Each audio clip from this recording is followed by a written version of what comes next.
Salut à tous les amis, bienvenue sur Infolib, la chaîne de la réinformation et de la réponse aux questions d'actualité. Nous sommes aujourd'hui le mardi 23 janvier 2024. J'espère que vous allez bien. Voilà, on est en extérieur aujourd'hui, le temps est sympa. Voilà, c'est cool.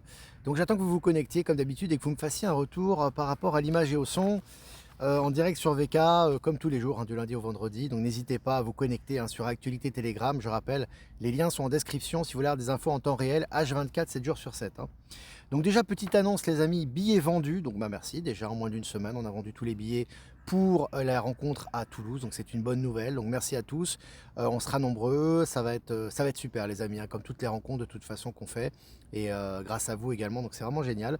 Alors pour la vente et le rachat des billets, donc vous avez toujours le lien du covoiturage pour vous organiser qui est disponible. Et vous avez également le lien pour le rachat et la revente des billets. Donc si vraiment des gens, parce que je sais qu'il y a encore des gens qui veulent des billets, mais bon malheureusement, ou heureusement, tout a été vendu, ça dépend de quel point de vue on le voit.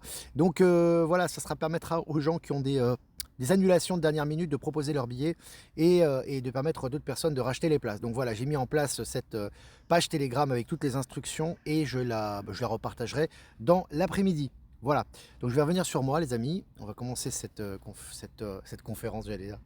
On va commencer ce mini live, donc voilà, donc je vais commencer tout de suite. Double fraude fiscale. TF1 attaque France Télévisions et l'État français pour, je cite, aide d'État illégale. Donc là, ce qui est intéressant, c'est qu'ils se bouffent entre eux. Plus que savoir les causes, les conséquences, le pourquoi du comment, c'est pas très intéressant, je trouve. Ce qui est intéressant, c'est de voir qu'ils se bouffent entre eux, quoi. TF1, France Télévisions, l'État français, voilà, des aides illégales, voilà, pourquoi eux et pas moi, etc. C'est assez jouissif. Je vous ai partagé l'article sur Actualité Telegram. Et puis selon MSN, record de froid et série de journées sans dégel, un froid sans vague de froid pour le premier mois de l'année. Un vague sans vague de froid, bon voilà, c'est une expression un peu bizarre. Ce qui est intéressant, c'est de voir qu'on a eu des froids records au mois de janvier, donc on attend toujours le réchauffement climatique. Voilà, donc en tout cas, au niveau des mainstream, ils se contredisent, puisque voilà, on a eu des froids records, c'est assez jouissif, assez marrant aussi. Je vous ai partagé l'article. Et puis Pascal Pro montre au créneau pour défendre les agriculteurs. Je cite, elle les emmerde et c'est un scandale, fin de citation. Alors c'est intéressant, il faut toujours penser au grand réveil les amis, peu importe Pascal Pro, il a retourné sa veste, on s'en fout de Pascal Pro, c'est son problème, c'est sa conscience. Ce qui est intéressant, c'est le grand réveil. Et là, on sait que Pascal Pro avait déjà beaucoup critiqué la picouse, on se souvient très bien, les scandales, des effets secondaires, etc. à l'époque, lorsqu'il y avait des débats. Et maintenant, il est en défense directe des agriculteurs. Ce n'est pas le seul. N'oubliez pas que les médias du système sont là pour taper sur les minorités ou sur les personnes et toujours soutenir le pouvoir, ce qui n'est plus le cas aujourd'hui, ce qui montre le contrôle de l'Alliance. On va y revenir dans cette revue de presse. Et puis les marchés pourraient s'écrouler de plus de 20% selon UBS. Bon, UBS qui a racheté Crédit Suisse, qui est bien placé pour voir ce qui est en train de se passer. Voilà, ça va être intéressant. En tout cas, écroulement des marchés de 20%, c'est considérable, affaire à suivre. Et puis face à la gronde des agriculteurs, le malaise des eurodéputés macronistes. Un article intéressant, ils ne savent plus quoi faire là, parce que là ça monte au créneau, donc ils ont surpassé et fait fi un peu de leurs syndicats corrompus. Maintenant ils sont en marche en avant, ils sont un peu partout, et ils ne sont pas prêts de s'arrêter. Il y a pas mal de témoignages qui vont dans ce sens-là d'ailleurs, que je vous ai partagé sur les réseaux. Et puis la chaîne CNews. Alors ça aussi, ça vaut son pesant de cacahuètes, je vous ai partagé, donc beaucoup l'ont vu, ils peuvent le voir maintenant, c'est très visible. Ça a été dit officiellement, notamment par Laurence Ferrari, je crois, il me semble. Donc CNews a décidé de mettre le logo CNews à l'envers pour témoigner de leur solidarité envers le monde agricole. Alors il faut se replacer dans le contexte. On est quand même dans des chaînes du système qui, de façon indirecte et tacite, sont en train de soutenir toujours le pouvoir. Donc en général, ils vont toujours minimiser les manifestations, diaboliser les manifestants. Ils l'avaient fait avec les Gilets jaunes, etc. Là, c'est exactement l'inverse. Et je vous invite à réécouter, si ça n'a pas été fait, la tribune de Laurence Ferrari, qui est une tribune qui est magistrale. Là, on ne parle pas de retournement de veste, les amis, c'est carrément une tribune de clarification et de démontage de tout ce qui est organe du pouvoir. Donc je vous invite à l'écouter, voilà, l'Alliance est au contrôle, on vous le dit depuis un moment déjà. Évidemment, comme c'est pas visible et que le chaud et le froid est maintenu, beaucoup en doutaient, maintenant de moins en moins en doute et ça va être de plus en plus visible au niveau des médias notamment. Et puis immobilier de bureau de New York à San Francisco, une crise inouïe aux États-Unis. On voit que l'immobilier ça continue, la crise continue, les baisses continuent, ça va pas s'arrêter. Comme on vous l'a dit, ça va continuer de plus en plus et ça va se faire de façon exponentielle, comme je le dis souvent dans ces lives. Et puis les pneus Michelin, donc l'entreprise Michelin présente son pneu révolutionnaire sans pétrole, le Bio Butterfly, hein. Donc voilà, donc Butterfly c'est papillon je crois. Donc voilà, c'est intéressant de voir qu'effectivement toutes les technologies vont dans le sens du biodégradable, du bio, donc du bon pour l'environnement, mais là pas pour un profit dénaturé, mais vraiment pour une efficacité et pour le service au grand public, ce qui est très intéressant. Et puis la CNIL inflige 32 millions d'euros d'amende à Amazon France, 32 millions d'euros. Donc Amazon, c'est gros, ça va faire plaisir à Christophe, hein, à Christophe Camp du Miroir Magique, je trouve que ça va lui faire plaisir. À tous ces gros organismes corrompus, hein, qui prennent de l'argent sur le dos des artistes, etc., sont en train de se casser la figure. Et là, en tout cas, ils ont une lourde amende de la part de la CNIL. Et puis la Chine défie les sanctions et fait de la Russie son premier fournisseur de pétrole en 2023 selon une agence britannique, donc officielle également. On voit que les échanges vont bon train entre la Chine et la Russie, et j'ai envie de vous dire un peu entre tous les pays des BRICS, hein. C'est vraiment très intéressant. Des scientifiques de DeepMind, donc ça appartient à Google, hein, quittent l'entreprise pour créer leur propre firme dédiée à l'intelligence artificielle. Alors ce qui est intéressant, hormis le fait qu'il va y avoir une intelligence artificielle qui est de plus en plus utilisée, hein, au service de l'humain, bien évidemment, comme je vous ai toujours dit, c'est en train de revenir à sa juste place. Mais ce qui est très intéressant, c'est que en fait, Google, ils se font lâcher actuellement, hein. C'est un peu comme Apple, on va y revenir, ils sont en train de se faire lâcher par leurs cadres et par des parties importantes de leur organisation, hein. Et puis, mise à mal par le télétravail, l'entreprise WeWork ferme son coworking de la Défense à Paris. Alors, la Défense, c'est un peu la city parisienne, hein, c'est le quartier business, donc c'est assez stratégique. Et c'est important ce qui est en train de se passer là-bas aussi, hein. Et assez significatif, j'ai envie de vous dire. Le tout premier, écoutez bien, le tout premier Apple Store ferme ses portes. Dernière visite de ce lieu chargé d'histoire. Tout un symbole, les amis, hein. Quand tu as l'organe créateur ou le lieu historique d'Apple qui ferme ses portes, ça veut dire beaucoup de choses. Je rappelle une chose, c'est qu'ici, on est à Genève, donc l'ONU n'est pas très loin, hein. Donc les instances de l'ONU européenne sont à côté, c'est un organisme très important. C'est assez marrant parce que bon, là, on voit que les gens dorment un peu, hein, comme un peu partout, hein, sont même sacrément endormis. Ici, il n'y a pas qu'ici, mais c'est quand même costaud. Et donc, en fait, tu vois que l'ONU a fermé ses portes au 1er janvier. L'ONU n'a toujours pas ouvert ses portes, et tu sais, l'excuse c'est quoi? C'est des économies d'énergie et d'électricité. Alors, quand tu es un tout petit peu perspicace, hein, je vais pas demander d'être éveillé, d'être conspirationniste, etc., et d'être révisionniste, hein, de l'histoire et des mensonges que l'on nous profère nuit et jour, mais quand tu es un peu rêvé, tu te dis c'est pas possible qu'un organe de l'état profond aussi important et aussi stratégique ferme ses portes. Bah, ça fait 23 jours que c'est fermé. Tu vois ce que je veux dire? C'est un peu comme la Maison Blanche qui est encerclée, qui est fermée, etc. Ça choque pas grand monde, à part des gens qui sont un peu perspicaces, un peu réveillés. C'est assez jouissif, les amis, il se passe beaucoup de choses, bien évidemment, hein. Et puis à peine disponible, donc je vous ai dit, voilà, on continue avec Apple, la version CarPlay de l'application Apple Music Classical a été retirée. Bon, ici, les ennuis s'enchaînent et ne s'arrêtent plus pour Apple, hein. Ça continue, hein. Et puis selon le journal Le Monde, Monaco plongé dans les secrets financiers de la famille princière.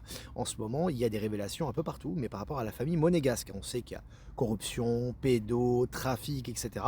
Et là, c'est en train de ressortir petit à petit, et c'est traduit et c'est transmis dans les médias mainstream, hein.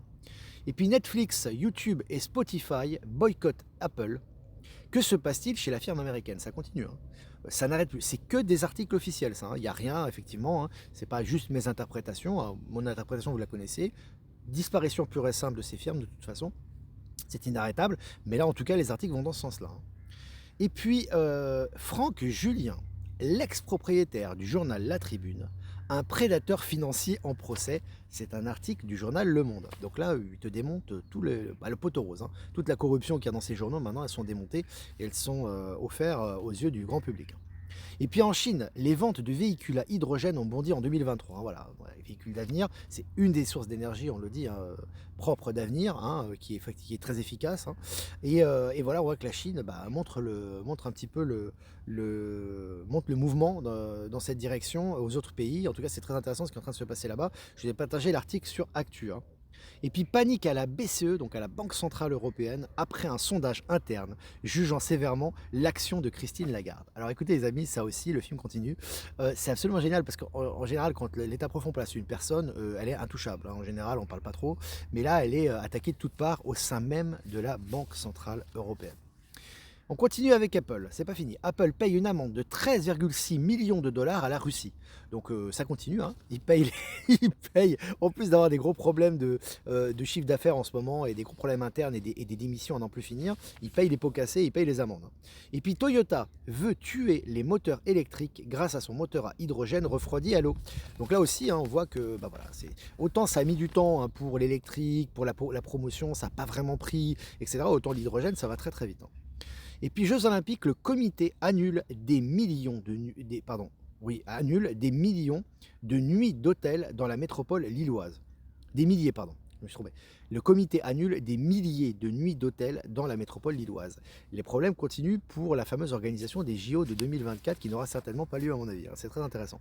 Et puis pour Vladimir Poutine, Lénine a été un agent de l'étranger. Alors ça c'est considérable comme révélation, ça passe peut-être inaperçu, peut-être aux yeux du grand public, mais il faut savoir que c'est énorme. Tu es en Russie, Lénine, dans le, on va dire dans le narratif russe, c'est un petit peu comme les philosophes des Lumières en France, hein. C'est un peu intouchable, etc. Et là il démonte le mythe et il dit la vérité, puisque Lénine est un agent de l'étranger, effectivement. Alors, lorsqu'on étudie un peu les dessous de l'histoire, financé par les banquiers, les Warburg notamment, et les banquiers internationaux, les banquiers allemands, il a été là, évidemment, c'est un agent de l'État profond qui a infiltré la Russie et qui a participé au démantèlement et à l'avènement du bolchevisme, hein. Donc c'est très intéressant quand on étudie l'histoire, mais en tout cas, là, Vladimir Poutine en parle officiellement, ça fait partie du grand réveil aussi, hein. Et puis pour finir, l'Ukraine est sous contrôle total des États-Unis, selon le Premier ministre slovaque. Bon, ça y est, maintenant ça déballe, ah, ça continue, c'est vraiment génial. Voilà les amis, on a fini cette revue de presse, 11 minutes ensemble, 700 abonnés en direct, c'est absolument génial.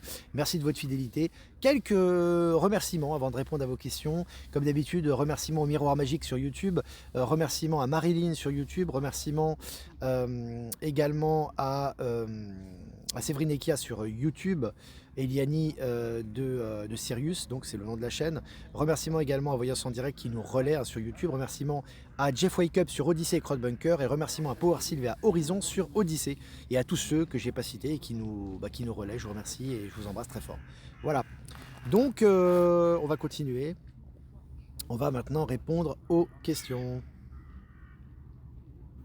Merci Olivier, en 10 minutes tu nous résumes tout, super, plein de courage à toi, merci pour tes résumés bien pratiques. Bah, merci beaucoup, en tout cas c'est l'objectif, donc je vous remercie de vos encouragements. Le son, et bah oui, alors j'essaie de parler fort, hein. Tu peux monter, hein, le son aussi de ton téléphone ou mettre les écouteurs. J'aurai bientôt, j'attends toujours, hein, mes écouteurs. J'attends toujours mon nouveau micro qui va être très bien, hein, c'est un très bon micro. C'est autre chose, c'est encore un autre niveau, hein. Bah voilà, on modernise aussi et je devrais le recevoir normalement dans la journée ou demain ou plus tard, hein. Voilà. Ah, est-ce que vous avez des questions? Je vais regarder. Mais moi aussi, je vous aime, les amis. C'est très sympa. Au même titre que la Révolution française, la Révolution bolchevique a été mise en place par les 13 familles pour détruire ces deux empires, tout à fait. Ça a toujours été l'ennemi de la Khazarie, hein. Quand tu étudies un peu la mafia khazare, etc., on sait que la Russie a toujours été l'ennemi, hein, de ces usurpateurs, hein, et de ces pervers. Donc de toute façon, ça a toujours été la guerre. Le démantèlement finalement du tsar et de la Russie, de l'empire russe, c'est un petit peu l'équivalent qu'on a eu lors de la Révolution française. C'est vrai, il y a eu beaucoup de similitudes. C'est toujours les mêmes, hein, qui sont derrière en général. Mais c'est très intéressant. Mais en tout cas, je trouve que cette révélation de Vlad est vraiment très importante, hein. Alors, je regarde vos questions, hein. Oui, le Q, le compte à rebours, très intéressant. Il se passe beaucoup de choses. On sent pardon, que ça s'accélère. Pascal Najadi est au devant de la scène. Moi, je trouve ça très bien. C'est un personnage très intègre, hein. Je peux vous le dire. Donc ça, moi, c'est mon ressenti depuis déjà un bon moment, hein, depuis d'ailleurs qu'il a porté plainte par rapport aux injections. Et il est très bien informé, il sait ce qu'il dit. Et encore une fois, on ne s'attache pas aux dates ou aux événements. Par contre, c'est des indicateurs très importants. Ce qui est aussi très important, c'est ce qui se passe en Angleterre actuellement, hein. Je vous dis, ils ont tous déserté, ils sont tous malades, hein. Ils sont tous à l'hôpital. Voilà, entre l'ex-femme du prince Andrew qui a un cancer de la peau, le roi qui est cancer de la prostate, hein, l'actuel roi entre guillemets. Non, mais ils sont tous mis de côté. Et puis voilà. C'est très intéressant ce qui est en train de se passer. En tout cas, il y a une accélération par rapport à CNews hier également, hein. C'est très symbolique, hein, ce symbole avec comment dirais-je, avec le logo à l'envers. Laurence Ferrari qui est un pion du système, qui vient détruire et qui vient dénoncer le système en direct devant des millions de téléspectateurs. Il y a vraiment des accélérations en ce moment. Voilà. La finale est très proche, les popcorns sont prêts, Ben Kenobi. Ouais, ils sont prêts, hein. Puis à un moment, mais alors là, on va avoir des indigestions, je crois. On entend surtout les corbeaux qui croissent au-dessus de toi. Très heureux aussi. Bah oui, ben les corbeaux qui croissent, les victimes, ça va pas être nous, hein, ça va être ouais, ceux qui sont en face. Ils vont se faire bouffer, quoi. Ils sont déjà en train de se faire bouffer. C'est des poulets sans tête, hein, donc ils sont là pour le festin. Donc voilà. Bon appétit. J'ai envie de te dire. Ah là là là là. Est-ce que vous avez des questions? Alors j'ai vu une question tout à l'heure. Ouais, à Toulouse, ça va être sympa, hein. Ça va être super. Ouais, et j'ai une question tout à l'heure, est-ce que ça va être le chaos? Mais déjà, hein, tu devrais pas te poser. Alors, moi, je te donne mon opinion, hein. Tu devrais pas te poser cette question. Pourquoi tu te poses la question du chaos? C'est parce que tu as des lanceurs d'alerte qui te disent que demain on va être en pénurie et que la Russie va se faire attaquer par les soi-disant 90 000 soldats de l'OTAN et qu'on va mourir de faim et qu'il faut les suivre. Tu sais, c'est toujours important. Encore une fois, je le répète, mais c'est important. Cette période, elle est là pour que tu reprennes ta souveraineté.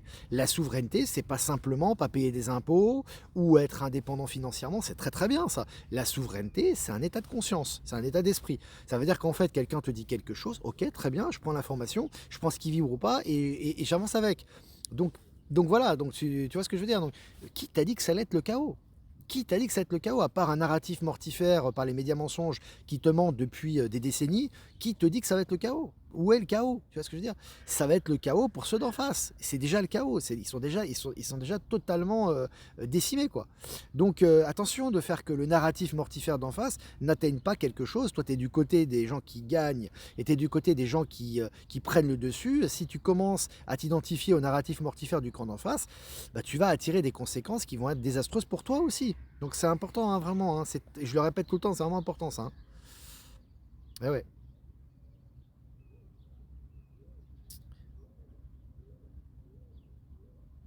Est-ce que vous avez des questions?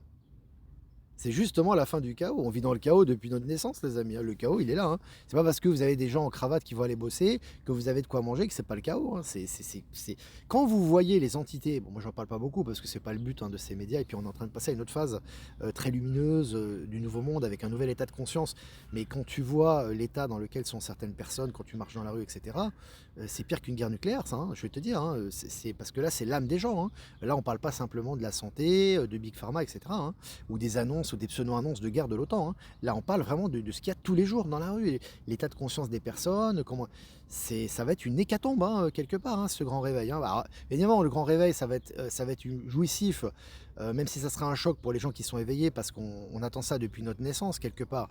Mais pour des gens, ça va être une hécatombe, les amis. J'en parle pas trop, parce que tu as des gens qui sont encore attachés à ça, qui ont certaines peurs, etc. Mais il faut quand même prendre conscience dans un coin de sa tête que ça ne sera pas vécu du tout de la même façon, et selon les personnes. Et il faut savoir qu'il y a des personnes qui sont dit éveillées, ça va être catastrophique pour eux, hein. Et ils ne se rendent pas du tout compte du dixième de ce qui va se passer. Donc ce qui est important, c'est pour ça qu'on dit toujours d'élever les vibrations, parce qu'en fait votre réalité, elle est fondamentale et elle est une projection de votre état de conscience. Donc là, en ce moment qu'on est en accélération quantique, c'est d'autant plus important, hein. Donc voilà. Alors, est-ce que vous avez des questions? Le chaos est la continuité de l'apocalypse, après la lumière inondera le monde. Oui, oui, bien sûr. Bah, l'ordre vient après le chaos, hein. Il faut un certain chaos. Il faut détruire l'ancien pour construire le nouveau, les amis, hein. Tu vas pas construire avec, voilà, je veux dire, avec du pourri, tu vas pas construire du neuf, hein. Donc c'est clair, hein. Et ça passe par l'intérieur. C'est-à-dire que tout ça passe par nos conceptions et nos paradigmes intérieurs, hein. C'est pas simplement à l'extérieur, hein. C'est à l'intérieur de nous que ça se passe aussi, hein.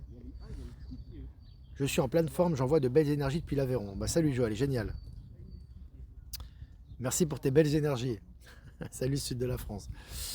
Ah, est-ce que vous avez des questions encore, les amis? Je regarde. Exactement, Olivier, bien dit, chaos pour eux, car nous, c'est au quotidien, donc ça pourra aller que mieux. Bah, c'est clair, le chaos, on le vit depuis la naissance, les amis, hein, c'est pas nouveau, hein. Bonjour Olivier, le mouvement agricole français progresse, je me réjouis, qu'en penses-tu? Moi, je suis très positif sur ce mouvement agricole. Pour moi, ça fait partie des énergies, hein, actuelles. Je trouve que depuis qu'il y a eu ces fameuses pancartes à l'envers, là, avant ce que CNews ne mette son logo à l'envers, mais j'ai senti quelque chose de très positif. Alors ne me demandez pas pourquoi, ça c'est vraiment très personnel, c'est au niveau des énergies notamment. Et je trouve que ce mouvement agricole la France est une terre agricole. Il faut savoir que c'est une terre qui est très attachée à l'Europe en général. Il n'y a pas que la France. C'est une terre très agricole, très attachée à l'agriculture. Donc son agriculture, c'est sa terre, c'est ses racines, c'est ses origines. Ça, c'est très symbolique. Et quand tu vois les agriculteurs ce qu'ils font actuellement, et surtout qu'ils ne sont plus sous le joug de leurs syndicats et qui ne font plus l'objet de manipulations politiques, c'est très positif. Et puis bon, il y a une solidarité européenne, puisque ce qui se passe en Allemagne également. Alors on a essayé, bon, c'est intéressant parce que le narratif des médias essaie d'étouffer un peu ce mouvement agricole en montrant les manifestations soi-disant anti-extrême droite, etc. Bon, l'extrême droite, c'est peanuts, hein, en Allemagne, il reste pas grand-chose de ce qui, vu ce qui s'est passé depuis 1945. Mais ce qui est intéressant, c'est qu'ils essaient, mais ça ne marche pas, hein. Au contraire, la solidarité est de rigueur, tout le monde est très solidaire, et c'est un mouvement très intéressant, il va en découler beaucoup de choses. En tout cas, c'est ce que je ressens, hein. Bah, c'est pas grave, hein, ta question empreinte de peur, tu as le droit d'avoir des peurs. Si on n'avait plus aucune peur, on n'expérimenterait pas notre incarnation ici. Et simplement, quand on a une peur, on doit la transcender, on doit la dépasser. C'est ça qui est important. Moi, en ce moment, les énergies m'aident à combattre mes démons sérieux et j'éclate le démon. Bah oui, c'est comme il y avait une image. C'était nous sommes. Tu avais le mal, je crois, ou le malin, ou le symbole du mal qui disait attention, la tempête arrive. Puis en fait, toi, tu réponds mais c'est nous la tempête, quoi, hein. C'est nous, en fait, hein. C'est exactement ça, hein. C'est nous les énergies, en fait, hein. Bonjour, le commandant Ashtar dit que les révélations vont pas tarder, il faut rester positif dans l'amour. Bah, le commandant Ashtar, il est dans les énergies du moment, c'est très bien. C'est ce qui se passe, effectivement. Bonjour, j'ai toujours refusé le compteur Linky jusqu'à présent, mais mon ancien compteur électrique ne fonctionne plus et Nedis va remplacer d'office par Linky. Écoute, ça, c'est questions concrètes, je peux pas te répondre, mais je pense qu'il y aura des gens sur le live qui vont te répondre sur ces questions précises. Surtout que moi, les compteurs Linky, je connais pas. Je sais pas ici, il y en a pas. Et quand je serai, si un jour je vis à l'étranger, je pense qu'ils n'existeront plus. Très bonne vibration de la part des agriculteurs. Ouais, des belles vibrations. C'est très symbolique ce qui se passe, je trouve. Alors, moi qui suis ces jours-ci dans un état intérieur très brassant, ballotté, en te regardant, merci, quel bien ça me fait. Bah écoute, merci Pascal en tout cas, de ton retour. Nous sommes la lumière, exactement. Moi, ce que je trouve fou, ce sont les cours d'histoire qu'on a dû apprendre à l'école, qui sont faux, tout à fait. Faux. Tu sais, une grande partie, on va finir avec ça, une grande partie du grand réveil, ça sera histoire, géographie, médecine. Enfin, grosso modo, c'est les trois secteurs, les mensonges de l'histoire, les mensonges de la géographie, et tout ce que ça comporte, et puis le scandale de tout ce qui est médecine. Je crois que ça va profondément bouleverser l'humanité. Ça va être trois secteurs clés dans les grandes révélations qui vont bouleverser l'humanité. Ça. Voilà les amis, bah écoutez, c'était cool, hein. Comme d'habitude, c'est toujours un plaisir d'être ensemble, 750 abonnés en live, c'est très bien. Donc n'hésitez pas à liker, partager ces lives sur toutes les plateformes, hein, n'hésitez pas. Et puis, bah, comme d'habitude, c'est important aussi, et je vous remercie beaucoup, et grâce à vous, on continue à faire ce live et à être indépendant, à être autonome, à être libre, c'est très important. Donc merci beaucoup pour vos dons les amis. Donc si vous voulez faire un don, le lien PayPal est en description. Si vous voulez pas passer par PayPal, vous avez mon adresse ProtonMail en description également. Ouais, les amis, je vous embrasse très fort. Je vous souhaite une super après-midi. Salut Valérie Stockley, j'ai vu qu'elle était connectée aussi, on l'embrasse. Voilà, on embrasse Michel aussi à l'occasion. On embrasse tout le monde, Maëla, tout le monde. Voilà. On vous embrasse très fort. Allez, un bonjour aussi on embrasse Estelle de la région nantaise. On embrasse tout le monde les amis. On vous embrasse tous. On n'oublie personne. Voilà, je vais faire un tirage les amis. Je vais faire un tirage avec l'oracle des 7 énergies pour nous donner une guidance énergétique pour cette journée du mardi 23 janvier 2024. On y va. C'est génial. J'adore. Souveraineté. Carte numéro 16. Alors dans le tarot de Marseille, carte numéro 16, c'est la maison Dieu. Donc c'est la destruction de l'ancien pour la création du nouveau quelque part. Souverain, elle est magnifique, hein. C'est une magnifique fleur. Vous voyez l'intelligence artificielle, parce que je crois qu'ils utilisent l'intelligence artificielle peut-être pour ces cartes. Quand c'est utilisé à bon escient, c'est très beau aussi, hein. Je pense qu'il y a il y en a un petit peu dans ces cartes. En tout cas, c'est très très joli. Donc souveraineté, bon, on en parle tout le temps, hein, donc je pense que voilà, pas besoin de faire beaucoup de commentaires. Donc aujourd'hui, vraiment se concentrer sur sa souveraineté, c'est-à-dire retrouver son autonomie, sa souveraineté de pensée. Ça passe d'abord par l'intérieur. C'est d'abord intérieur, hein. Et puis effectivement, être souverain, ne plus être dépendant de l'extérieur. Je vous disais, l'argent égale liberté. Et c'est vrai que dans cette transition où l'argent est en cours et nous permet de réaliser des mouvements, de réaliser des actions concrètes, etc., et d'être indépendant et d'être souverain, c'est important pour la liberté. Et c'est un peu pareil à tous les niveaux en fait. La souveraineté, c'est doré, ça fait penser à de l'or. La souveraineté, c'est vraiment important de retrouver son autonomie pour être libre, sa liberté pour pouvoir être reconnecté à la source et faire fi de toutes les illusions ambiantes. Donc vraiment retour à la souveraineté. En tout cas, c'est ce que nous dit cette carte pour cette journée du mardi 23 janvier. Voilà les amis, bah, je vous embrasse très très fort et je vous dis à demain pour un prochain mini live. Ciao ciao.